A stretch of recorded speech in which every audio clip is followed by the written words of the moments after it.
Bonjour à tous, nous sommes à Dijon pour la course des protos qui s'élanceront dimanche pour 3 heures de course.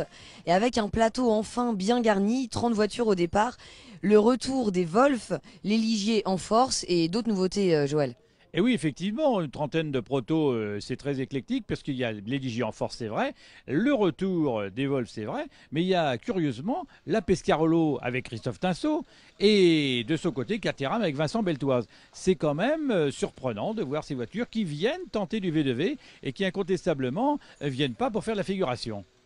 Alors, à noter quand même que ces voitures seront hors classement car elles ne respectent pas le règlement. C'est en vue d'une participation en 2013, mais c'est très intéressant de voir que de nombreuses marques s'intéressent au V2V. Joël vous emmène dans les stands comme d'habitude.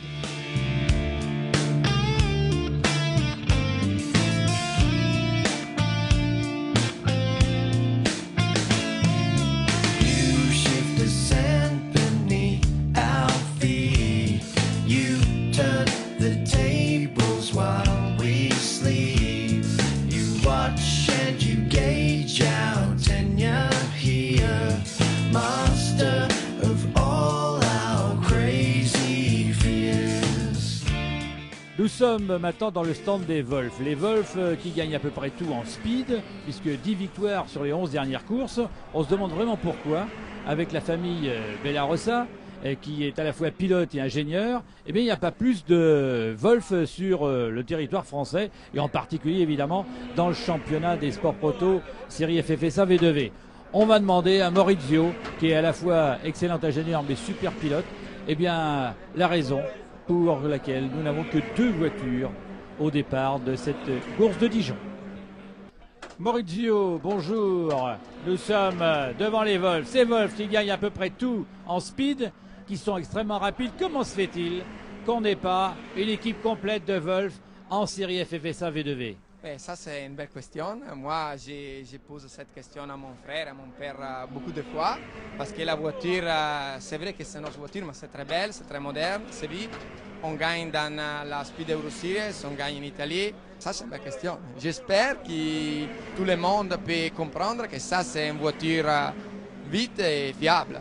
C'est le but de revenir ici, justement, aujourd'hui à Dijon, c'est un peu de démontrer le potentiel de la voiture. Oui, parce que normalement, on a gagné les dernières 11 courses en Speed Euro Series avec des écarts incroyables. Tout le monde en Angleterre ne croit pas que c'est possible d'être vite. J'espère qu'on peut gagner aussi en France.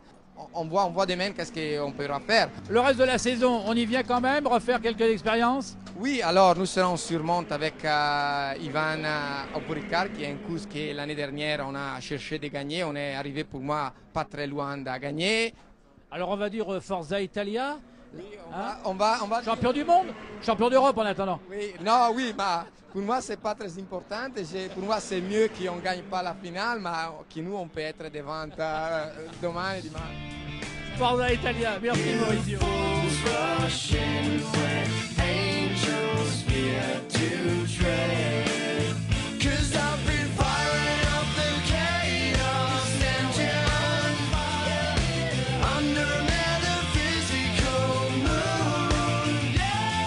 500 pilotes sont présents sur le site de Dijon aujourd'hui pour la série FFSA.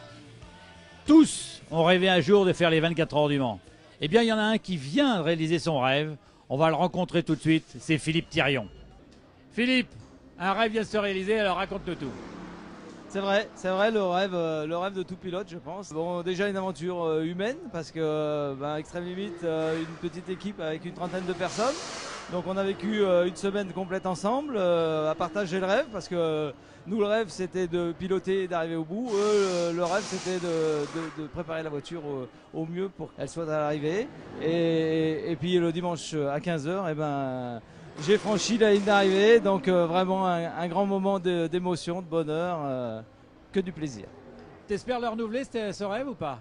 J'avais dit à ma chère et tante que je le faisais une fois dans ma vie, et donc l'aventure s'est tellement bien passée que je suis obligé d'y retourner. Aujourd'hui, on revient aux affaires courantes, si je puis dire, le championnat avec TFT, une structure sérieuse et une possibilité d'être sur le podium, évidemment, encore une fois. Cette course-ci, on espère faire aussi bien que l'an dernier, parce qu'on avait gagné ici. Donc le rêve, on espère qu'il va continuer jusqu'à la fin du week-end. Philippe, merci et puis bravo pour le rêve réalisé. Merci beaucoup. La grille de départ des 3 heures de Dijon, eh bien, c'est une pole position des Italiens et c'est pas par hasard. Ils viennent pour remontrer et remontrer la Wolf GB08. Ils sont donc en pole position avec un pilote britannique, Alois Manol, qui emmène la voiture pour le premier départ. Sébastien Doilly, Thomas Cary, on les retrouve comme d'habitude aux avant-postes pour l'équipe CD Sport. Lionel Robert et Damien Delafosse sont les nouveaux pilotes de la l'IGJ 53 officielle préparée par Meca Moteur. Et puis derrière, le jeune Marc-Antoine Danielou avec Jean-Claude Poirier pour l'équipe Extrême Limite assure une belle 4e place. Et puis la 2e voiture de CD Sport, Paul Besançon et l'écuyer. Voilà, on va partir pour 3 heures dans quelques instants sur une piste sèche cette fois.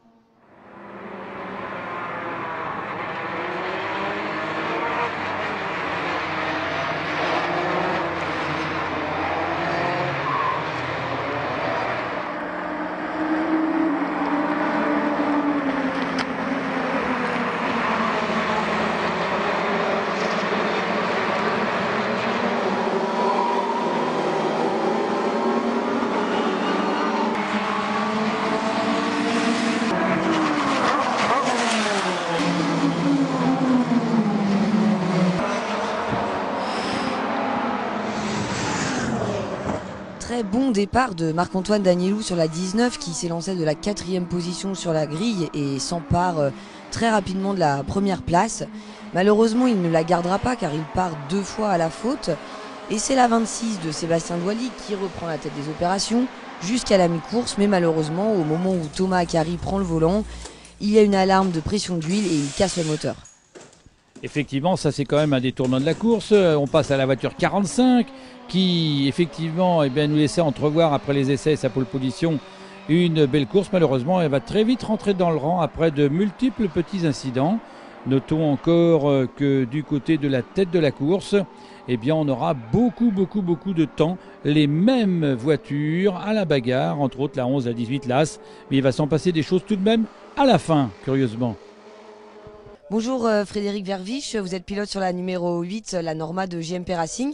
Vous venez de changer de pilote, donc vous avez passé le volant à Yann Le Calvez, vous étiez en tête de la course. Alors, ces impressions pour cette première course en V2V? Oui, c'était très chouette. Le niveau est aussi haut. On n'avait pas le rythme des premiers, mais on avait un bon rythme. Et avec le safety car, tout ça, l'essence s'est mis en place pour nous. Mais maintenant, c'est dommage qu'on n'a juste pas arrivé à faire le changement de pilote avant que le safety car passerait. Donc, on a perdu de nouveau une tour. Donc, je ne sais pas où on est pour l'instant, mais on doit voir. C'est encore une bonne heure, donc on verra bien. Mais oui, d'habitude, je roule en monoplace et donc je ne me suis pas vraiment attendu à ici un très haut niveau. Mais je dois revoir ça parce que j'étais au bout, mais il pousse devant, donc c'est très chouette. Bon, merci à vous et bonne fin de course alors. Merci bien.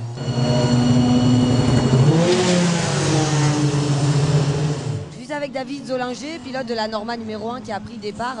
David, raconte-nous ton relais, raconte-nous ce qui se passe pour toi dans la course. Écoutez, c'était un début de course, je dirais, assez classique. Je partais 7, c'est vrai que je ne m'étais pas très bien qualifié hier. J'étais plutôt confiant au départ, donc j'ai bien réussi le départ. Je suis parti, premier virage j'étais 4.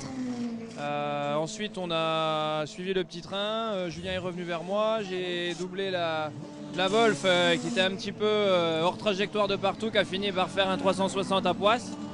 Et puis j'ai tout donné pendant 1h30 là, et bon, on a pu profiter d'un premier safety pour le changement de pilote, mais pas pour l'essence, donc en stratégie on n'est qu'à moitié bon, mais pour l'instant ça a l'air de pas trop mal se passer. Je crois que Philippe est deuxième, donc on va voir, il reste 1 heure, et maintenant il faut attendre que ça tienne, et puis bon, le principal c'est qu'on ait pris plaisir. Ok, à tout à l'heure alors. Merci.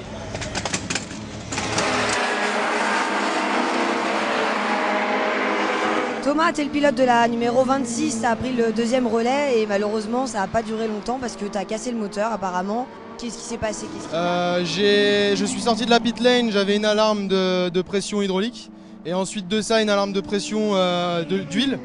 Je me suis arrêté, on a compris que c'était le moteur, il y avait de l'huile partout sur le plancher, les fonds plats, etc. Donc forcément très déçu pour l'équipe, très déçu pour Sébastien qui a fait un très bon relais. Je pense qu'on avait des chances de gagner, mais c'est la course.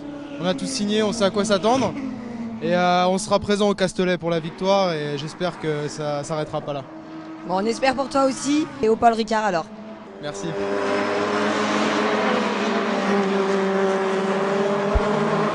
Bonjour Damien, tu es le pilote de la Ligier numéro 11 qui est en tête de la course actuellement. Et quand tu as donné le volant à Lionel Robert tout à l'heure, vous étiez en 3e position. Bah écoute, ouais, c'est très bon début de course. On a eu un petit peu de mal au départ. Je me suis un petit peu fait chahuter, mais après j'ai pu remonter quelques places. Là, on est content, on a placé la voiture en bonne position. On espère que ça va tenir jusqu'à la fin. Bon, bah écoute, on croise les doigts pour te voir sur le podium tout à l'heure. Bah écoute, moi aussi je croise les doigts. Tout le team croise les doigts pour qu'on soit sur le podium et ça va faire plaisir à tout le monde. Ça fera plaisir à Ligier, la première victoire d'une Ligier, ça serait beau. Merci à toi, à tout à l'heure. Tout à l'heure, merci.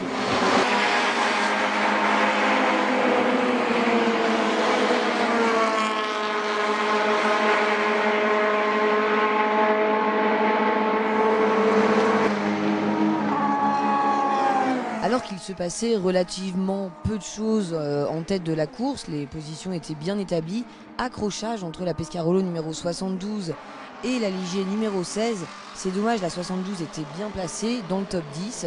Le safety car durera assez longtemps, Joël. Oui, finalement, c'est un des rares événements de la course parce que les positions étaient effectivement bien figées. Ceci dit, on va noter de multiples rebondissements dans la mesure où il va y avoir un certain nombre de pilotes qui vont remonter dans la hiérarchie pour se caler dans le top 10. La fin de course nous réserve encore un safety car et finalement, il s'en est fallu de peu que la victoire de Lionel Robert et de Damien Delafosse sur la voiture numéro 11 soit remise en cause par la voiture 18. Il y avait simplement 14 voitures à doubler pour pouvoir y arriver. C'était trop tard sur 7 ou 8 tours.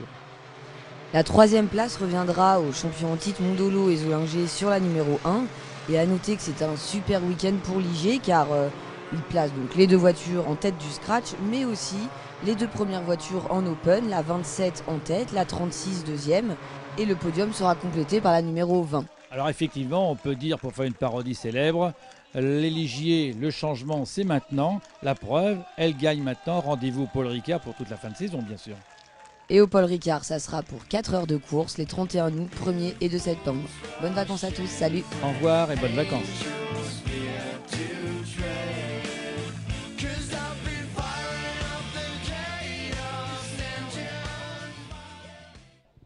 Lionel Damien, sincèrement, est-ce qu'au départ vous y croyez vraiment? Bah écoutez, depuis les essais de jeudi, la voiture était vraiment très rapide.